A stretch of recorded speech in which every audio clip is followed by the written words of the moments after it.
Minutes from October 15th and October 24th. Okay, first, second. Second to Rob. All in favor? Aye. Aye. Any opposed? Hearing none. Okay, recognizing persons not on the agenda this evening.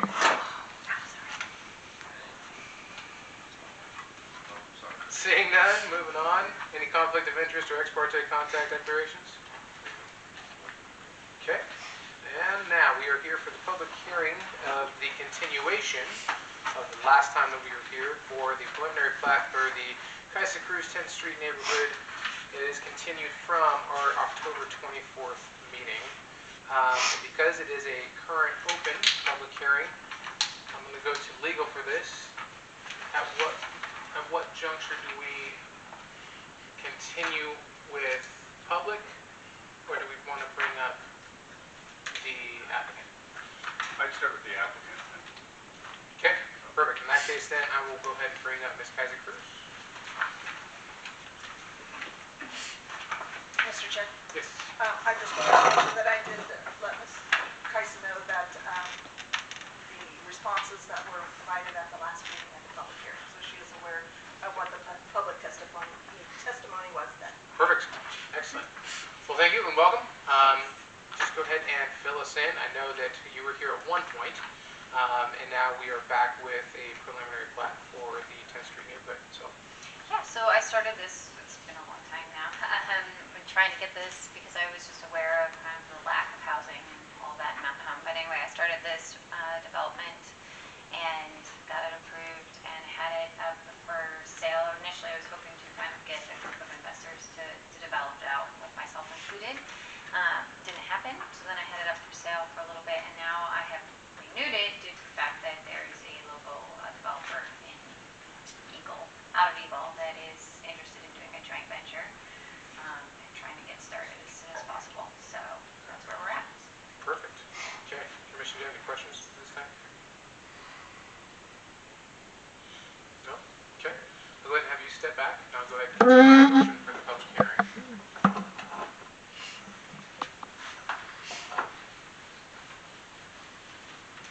Okay. Anybody like to come up and speak to the 10th Street neighborhood development?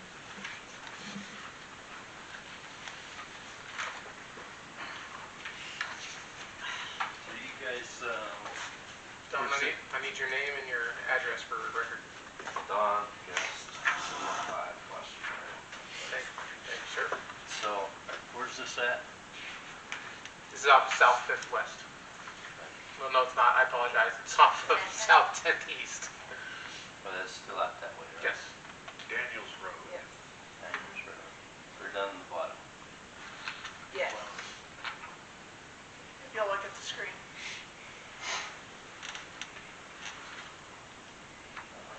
So the red is where it's at?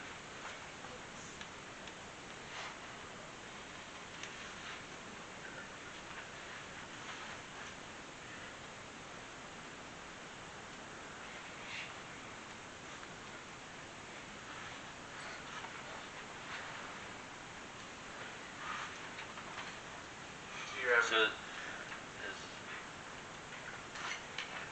is Veneer. This other road in there.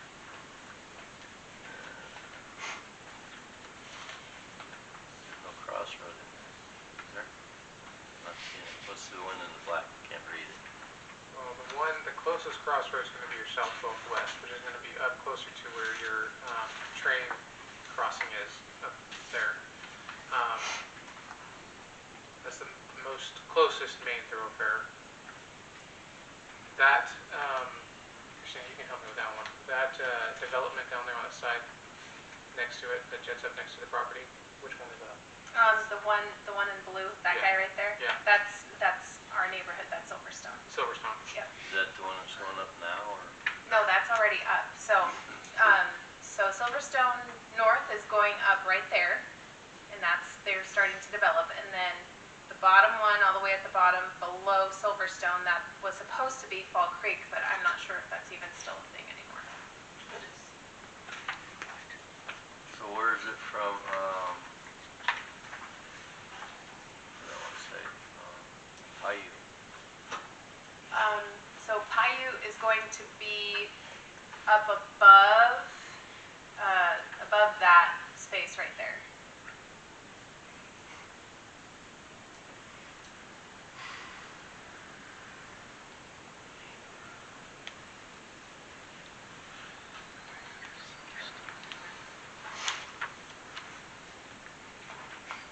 So do you have questions, Don?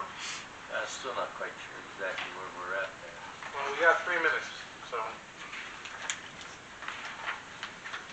Huh. So West 12th would be located up here, further up, just where your agri-line services are. Okay. I And know then where. your storm pond up there as well. So this street runs, Okay, I know where, Daniels is, that's what you said. correct, Okay, so it's past that or right behind Agri-Life? it's down west. I don't know, that's the same thing. Or excuse me, south of agri-line, So it's clear down to the bottom down there, it's Hayfield, closer to the lagoons, correct. on the right or the left? It'd be on the right going towards the hayfield.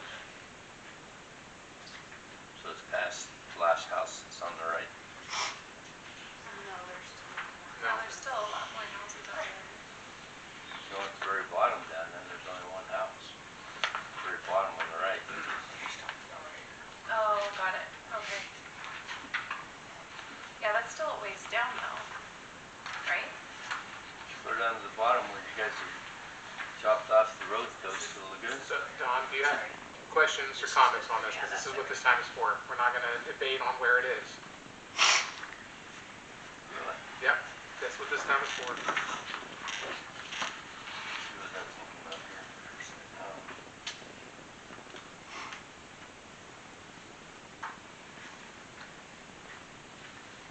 So that is kind of rocky out in there, which I don't have a problem with for a field. It's where I think it is. They're going to have fun, but still, they do not need to tear up all the farm ground that is out there.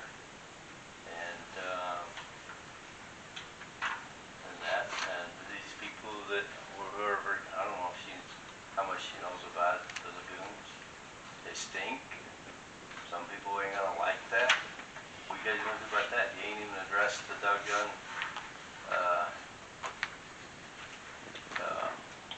getting others built. And you're building more freaking houses even closer yet. It makes no sense. I just took some pictures down the street here, and it's gonna freaking get worse. Because I can tell you, if they're doing that to this outhouse, somebody's gonna sabotage you out there before long. And you ain't gonna like it. And DEQ or whoever, the whole public's gonna be after all of their asses. Especially with what I know. Okay. Anything else, Don? Anything else? Well, I think you guys are just freaking land grabbing around here. It's a bunch of bull. I've seen it in the past, and I'm not gonna tolerate it anymore. Friggin' city takeover is not right. You guys need to work together. I can show you all kinds of things about the way this town was probably laid out a long time ago. And you guys ain't respecting that or nothing.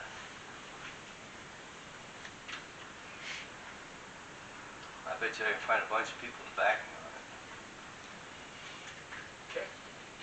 But still, now how come Mr. Freer up and died the other day? You guys gonna probably develop that too, or if his son, they need to take that into Don, consideration. stay on task. Stay on task. Well, that Worry is about on that. No? Do you have questions or comments or concerns about this current development? Well, mainly, you guys ain't addressing the lagoon. That is a comment and a suggestion we will put down for sure. What are you planning on doing out there? Nothing? That's a great question. We can ask some people. How come there ain't anything happening yet? You guys known about it since in the 90s. There's proof of it. Even your guys' engineering, he's part of it. I'm almost sure. And there was only a certain amount of time then It was supposed to be, it was almost the capacity then. And all we've done is keep adding and adding and adding. Okay, so lagoons, I gotcha. We'll talk about it. Lagoons and the respect to other people that live out there in the Okay. county. I don't know if that's all gonna be city, but still the respect to the people that were there before these people. Perfect. I have nothing against this lady, whatever her name is, but she's gonna have a lot of people that ain't gonna wanna, as soon as they find out about the lagoons. Thanks, Don.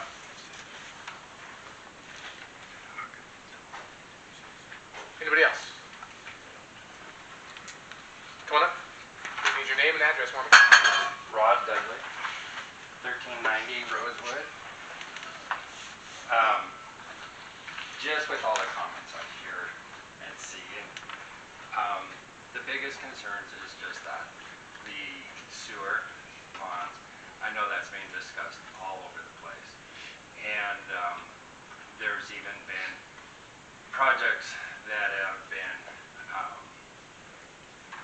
voted down by council that were approved here using that as an excuse.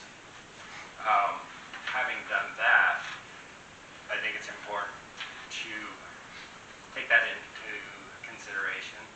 Not that it would be your P&Z's place to deny or approve. It ends up ultimately with council, but I think it's important to address that. I know that they're concerned about it, but they should, like Don said, it should have been addressed years ago.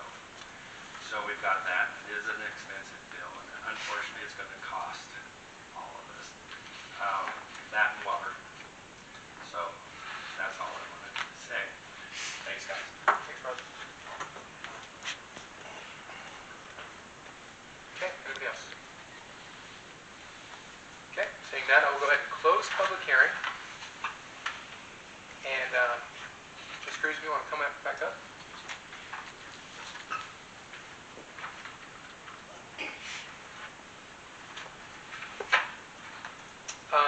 Honestly, as you heard from the people who speak, the most concerning issue would definitely be the lagoons. And I did ask if Chris be at the meeting this evening. Chris, can you talk to us about the lagoons, where they're at, where we have in capacity, and the direction that we're moving to on that? So, a couple of weeks ago, I spoke at City Council. I'm going to give you the exact same information that I gave City Council, and then I'll give you a little extra on top of it, because I like you guys.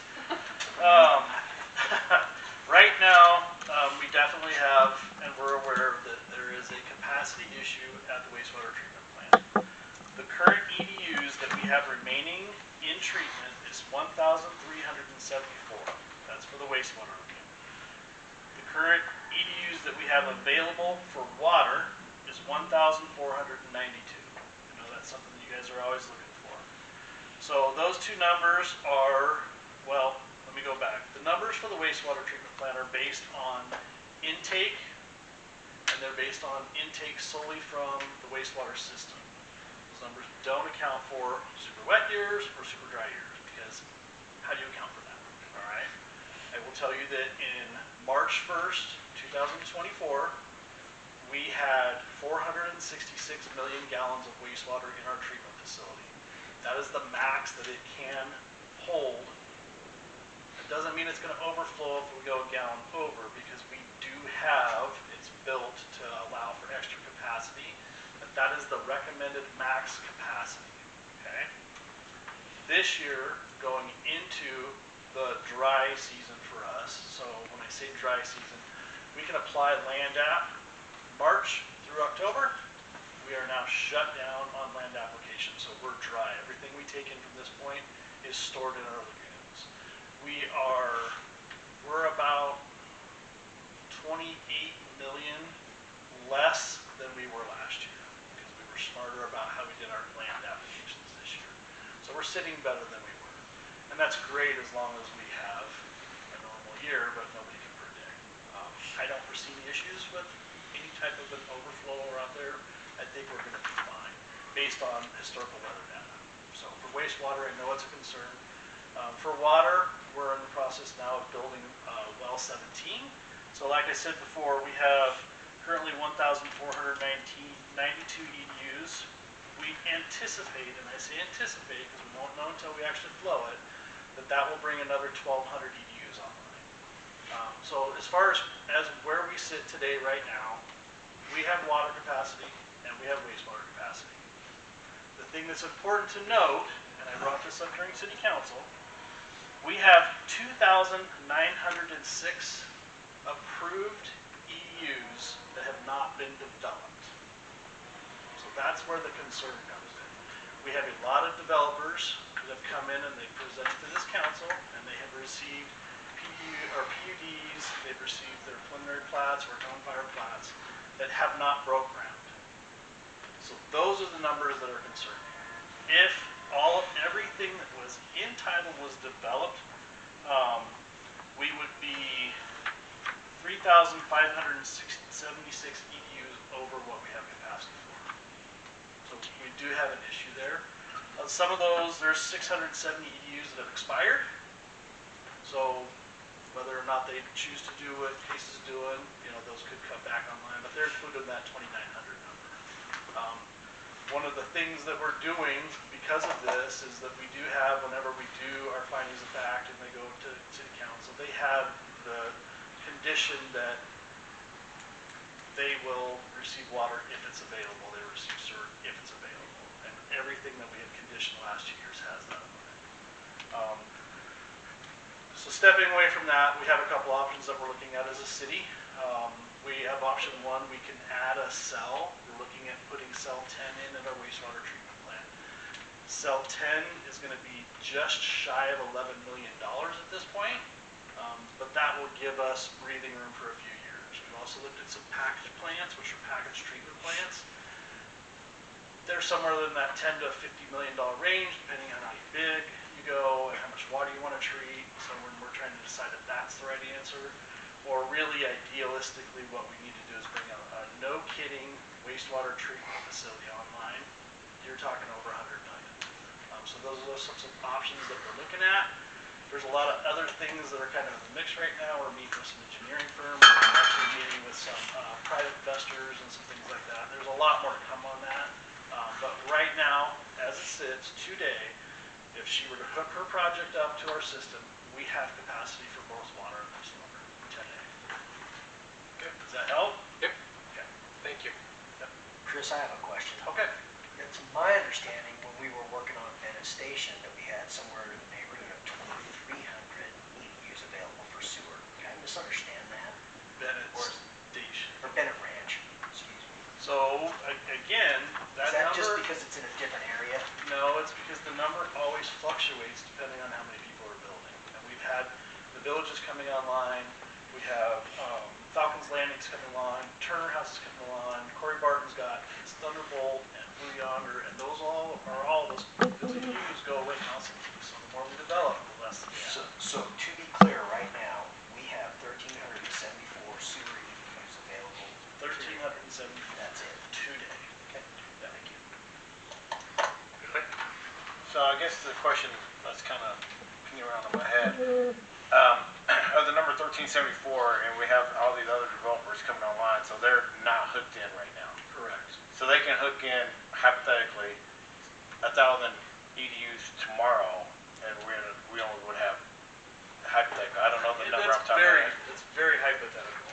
But But yes, you're correct. So I can give you a little rundown, and I'll just kind of pull some of the big projects out. So we have Thunderbolt Landing, their next phase is going to be 133.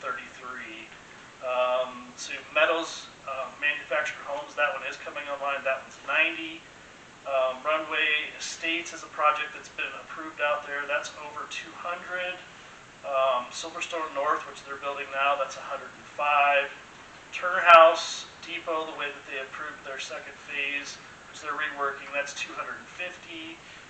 When the village comes online, it's 178. And those are just the big ones. We have a lot of small ones in there too that we've developed, that we've approved through the years. So yeah, we're sitting in a spot where we have a lot approved. but they're all based on, at that time, they request a building permit. Correct. So at the time of building permit, that's when the decision will be made whether or not we can support that. And that's a condition that's in all of their findings of fact. Is there anybody that you just listed that is not in their findings of fact? Boy, that's a question I can't answer for you. Okay. I didn't look at that. Because I'm sure some of this came online after we It did. realized there's a problem. This was driven by the council, Yep. and it was only driven just a couple of years ago. Yep. We have some stuff out there, just from the top, when you start looking down, we have a Kate's Pace project. It probably doesn't have that in there because it's way older. Let's see, I don't believe, well, Mr. Mitchell, I don't believe Mitchell Townhomes has that in theirs. I don't believe, and I could be wrong, but I don't believe Coldwater Commons has it because those are older projects. And none of those were listed in this group that you just read off. They are all listed in that group. Okay, all right. So I have a follow-up question first. I mean, 1,000, right now, just map of public, we got 956, and you said there's a couple outliers that may or may not be accounted for, so we're not really off that 1,000 number. If everyone went to the market today and hooked up within the month, we would have less than, map of public here again, so 400 wastewater EDUs estimated. Until we get Until we get a fix. So what's a realistic timeline to find a solution? I know, putting you on the spot. Right, sorry. no, actually, I don't mind that question. It really, and it's gonna feel like a cop-out, it's not, it really isn't a timeline I can give you, because the city council needs to give us some guidance moving forward before I can figure out what that's gonna look like. I can tell you this, if we do a lagoon, realistically, we could have a lagoon online in a year. If we do a package plant, which a package plant, to really like make it simplistic, it's a big semi-trailer they bring in that has a wastewater treatment in it. We can have one of those online by summer. If we do a full-scale treatment plant, that's a 2 to 3 year minimum project based on the availability of funding. So when I say that, it could be 5 years, it could be 6 years. My intentions are with a full-scale treatment plant, because we're going to have to go that direction at some point, is that we'll build what will be an expandable treatment plant. So we'll have a lower initial cost, and we'll, in my vision, we'll still do some land application, do some direct injection, rapid infiltration, and we'll expand on it as the city grows and as development comes in and can pay for it. So I can't give you an exact timeline because I need a decision from the city council. And But that's where we're at. Just follow-up question, Mr. Chair. Not to put you on the spot, and I know you don't like to say this word, but there's going to be a point where we don't have basically the water units, we have to do a moratorium, or when do we get to that point? Because it seems like we're breaking pretty close right now. If everyone hypothetically came online with almost 1,000, math public again, it's not exact science here, but roughly 1,000, we got 1,300 roughly. So we're 3,000 or 300, when do we? That's a great question for the city council. Yeah, and I'm not putting you on the spot, but that's something that. Yeah, We I need can't to- answer it because. Yeah, I get it, but it's like we're at that point where we got to be aligned on that. We can approve it, but we don't have money in the bank for them to even do anything. It's unfair to the developer to even approach it. But like I say, understand, we've approved 2,000 plus already Right. with the condition of availability. So And Mr. Chair, and this project is one of those that it was is a included in that project number. that's in that number. This isn't a new project that's adding to that number. This is a Yeah, project that's renewed. in that number. Yeah. Correct. Because this was approved previously. Bob, you got anything? I don't. Sam? Okay. Commission, looking for a motion of some kind.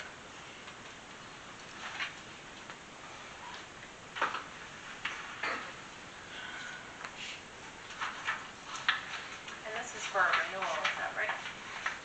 It's, Mr. Chair, this is actually a new application. The application had expired, so they've had to re-apply. So, same development, new application. Same exact development. Same exact development. And I would also like to remind the commission to our conversation regarding when the homeowner is needed, and should please include that in your recommendation, and that would be before any development is done on site. Right.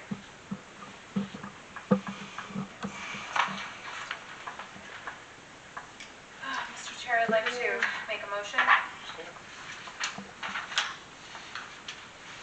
like to make a motion to approve the P&Z 24-47, the 10th Street Neighborhood Preliminary Plat consisting of 14.37 acres located on subject property in South 10 East, east of Southwest Silverstone Avenue and west of South 10th Street. First and second? Second. Second by Phil. Rob, we'll start with you. Aye. Billy? Due to the sewer situation, that's my comment on it. So your vote is No. no? Okay. Philip? My vote is yes. Aye.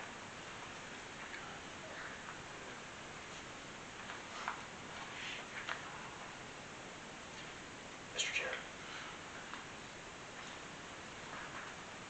I believe the development is a good plan, but due to the city and where we're sitting, I'm going to have to vote no. However, the majority still rules and it does get approved. So 3 yeses and 2 noes. Phil? I think the risk is really up to the developer. If she develops this in a timely manner, she could be first in, first out. I'm not happy with where the city is with their sewer system, but I don't think that is up to us. That is a council problem at this point. We are approving, in my eyes, we're approving a potential development. And again, if she gets halfway through it and it's not, there's no sewer EDUs available at that point, she applies for a building permit, she's not going to get them. So she's got land developed at her risk. And unfortunately, it comes down to the building permit, which is the way out. I agree with you on that. However, I do believe it is in our responsibility as the commission to ensure that the city is looking at everything before any development is even considered. And if that is a conversation the city council needs to have, once we start actually saying no because of this, that pushes that conversation. Mr. Schroeder, is that really in our purview to say no to the sewer line? So, there's a state law on whether you can do a moratorium on building because of availability. It requires a declaration of the governing body, the city council. Your purview is to approve based on consistency with the comp plan, consistency with subdivision ordinances, state code regarding the sufficiency of public services to support it. That is one of the things that you evaluate.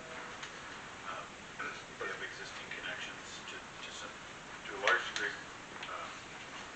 Commissioner Mills is correct that the developer then absorbs the risk of not being able to connect. But Mr. Schroeder, wouldn't we be acting on bad faith of the city to approve something that we know that we don't have capacity for? You're not acting in bad faith when you state very clearly on the record, the transcribable record, the number of available units, and the developer then proceeds apace with that risk because they know. You've stated it. Right. He stated it, you stated it, he stated it, the developer knows. There's this many connections, the thing has to be approved, and so who gets connected first, who gets connected. Because technically, right now, we have available EDUs Correct. if the developer develops in a timely manner. Sorry, but I We don't really still have the think ability to that's say no. I understand coming from legal. I'm not going to argue that aspect of it, but there's also a part of responsibility where if you're going to sit there and say we don't have water, but yet keep drilling, you're going to still run out of water because the water has to be refilled somewhere. So I mean that's the same problem that you're currently having. If you wanted to say we don't have enough water, but I'm going to drill more wells, this comes from the same aquifer, so you're still sucking the same water. So, I mean, at one point, you gotta sit there and go, So, there's limits in which you can go, we don't have it. so we're mixing availability concern legalities. One is capacity of the sewer plant, wastewater treatment facility. The other one is the capacity of water resources. No, I'm using that as an example for, So water resources are constrained in a number of ways, not the least of which is by water rights. So the city possesses, Mr. Curtis will correct me because I have long lost the number, but we have water rights to allow us to drill subsequent wells, even though it comes out that take precedence over people with less senior water rights. The city has collected this money from its ratepayers in order to be able to purchase those rights to protect us from a curtailment, which has occurred in eastern Idaho and so forth. So the city has priority water rights over later water rights. what's the oldest water rights we have, Chris, do you know? I don't know the oldest off the top of my head. I do know we have some of the oldest in the state, and I do know that we have deep well water rights that take precedent over most of the community. And I can tell you,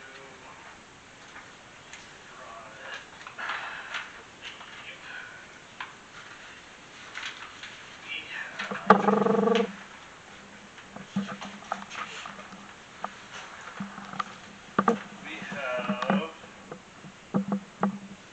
16,857 GPMs worth of water rights that we have not touched yet. That doesn't count well 17, which we've already accounted for those, and well 18. So beyond 17 and 18, we have 16,000 more. So we have several more wells worth of rights. Okay. Okay, that's good information, yeah, I appreciate that. Yeah. Guys, to be honest with you, you're good to go.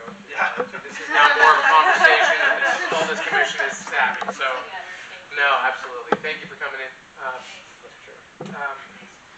Hold on. Do we want to continue this conversation, or do we want to move through our agenda? Sounds like Billy wants to continue with that. I just got one question. So when you look at the summary packet, and we go through the process of zoning and ordinance compliance, we had a tab there where it talks about sewer and EDUs available. So this way that when we look at it, getting back to your point, if they don't meet this, we can't approve it. Well, the same thing with sewer and EDUs. It's one of those, I'm not trying to get in the modal law here, but if we're looking at everything else with the regs and the ordinance and all that, water should be a prominent one on there because it's always going to be asked. And granted, it's going to have flexibility of fluidness, but it's not going to be off tremendously that much, maybe 10, 15% per meeting. Correct me if I'm wrong, I heard that you requested that we have EDUs for wastewater and water placed in the Right here. finding of facts. Well, when the approval process, so whenever they go through this, it's kind of like check mark, do we have availability? Because right now, just going off the simple math, we got 936. They requesting, say, 500, so the math doesn't add up if we only have 13. But the EDUs is, I'm going to say it's irrelevant. It's not really irrelevant, but it's irrelevant up to the point where they apply for a permit. Once they apply for a permit, if the EDU is not available, the city says, sorry, no building permit available. That's the fail-safe in the way we've got this set up. As with these other developments, as I understand it, it's the fail-safe is the building permit. If you apply for 700 houses and you only have 600, you're not getting 700 permits per the city. That's the fail-safe, which is what we want. Correct me if I'm wrong. No, Philip, I agree with you wholeheartedly, I do. I just feel that there's a point where now we have public coming to us, sharing their concerns over water and wastewater, and we could look at them and go like, sorry, don't care about that because we want to focus on the preliminary, or the comprehensive plan and the ordinances. But I think that That's, to me, that's a problem because they're coming to us first, and we are the first line of defense when it comes to that. And so we can now no longer make a judgment or a decision based off of solely, well, yeah, we know that in the future there's a probably big chance that we're not going to have any of that, but we're still going to approve because, hey, we have a fail-safe. And so they now have to go to city council, and so, But I made it very clear, it's her risk oh, and their development's risk whether they proceed ahead. Like she said, this thing's been up for sale, so she has to sell it knowing full well that there is a risk that they will not have a permit available when they get to that point. From what I understand behind the law, based on my conversations with Mr. Schroeder, is we can't deny because we have available permits. So if that development is not worthy, if it's not the basis for that development, if you don't like something on the development, then I think we have an avenue to say no to the development. But I don't believe we have an avenue to say no to it because we don't have available EDUs, when in fact we do. Today we do. Am I wrong? Well, it says on this, and I'm not trying to get a debate here, but on the approval process, availability of public service to accommodate proposed development. That's public service. So that's what I'm asking. If we don't have it, it just feels like we're writing a bad check. Like Chair said, like, okay, we approve you, but we know good faith, and I'm not trying to muddy legal stance, Mr. Schroeder, we don't have it. But you go ahead and take the chance to do it anyway. Well, that's going to just have, it just doesn't feel right. So I'm curious, sorry. So then is the plan then, knowing what we know with the EDUs, is then the plan for this commission to just automatically, with everything the public has come in to say, is then, are we supposed to just automatically deny every single project that we get for building? Because in the future, we might not have EDUs. Is that what we're supposed to do? I think we need to become good stewards of the development that's going on in Mountain Home, and they come through the Planning and Zoning Commission. And that's where we should become the good stewards for the city. Mr. Chairman. Yeah. Apologize to take that phone call. I'll get to that in a minute. You have to be careful that you don't enact a de facto moratorium that is not supported by the law. So when a person comes up to the front counter, or the back, whatever it is, your front counter in the back of your, and says, hi, I'd like to build me a fancy subdivision. Then Mr. Curtis and the front desk will be like, no, we don't have any more connections. Right? Or that developer, it would be incumbent on that developer to go, how can I get, if I build a house, can I have a sewer system? Can I hook into it? And they're like, no, we're full up. Sorry. And if a person proceeds after that point, who's on the hook? So this is hypothetically speaking, but what I'm getting at is, you have to be sure that they meet all the requirements. And then we have to be sure that our ordinance spells out that where you can turn them down if they're going to exceed our capacity. But having a straight answer on capacity is very important. But again, if you have the connections available today, I can go hook in today. I did that when I built my house in 1995. There wasn't a question about the number of connections, but I created a new connection, a new water connection, and a new sewer connection. And I did it again in 2000 for the property next to my office.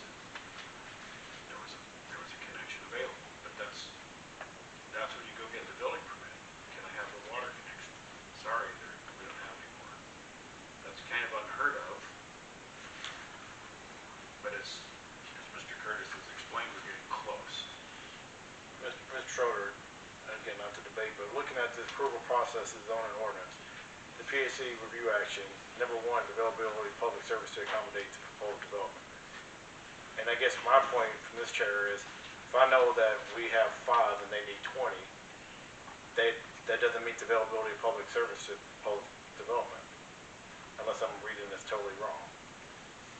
Because then it talks about the other health, safety, we gotta go through the fire department. So which section?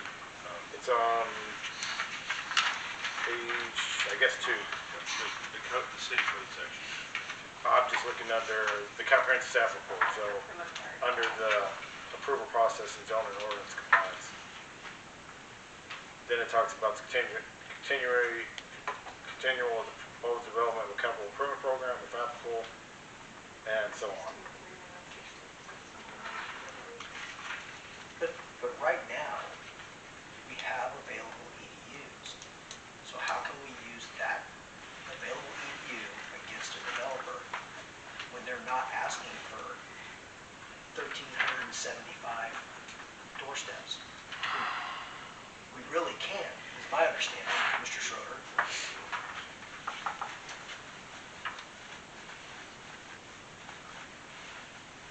And to jump on, they would still have to pay those impact fees. They would still be on the hook for all of those impact fees, which would basically be poured back into the city to be able to help invest in upgrading all of our city services, correct?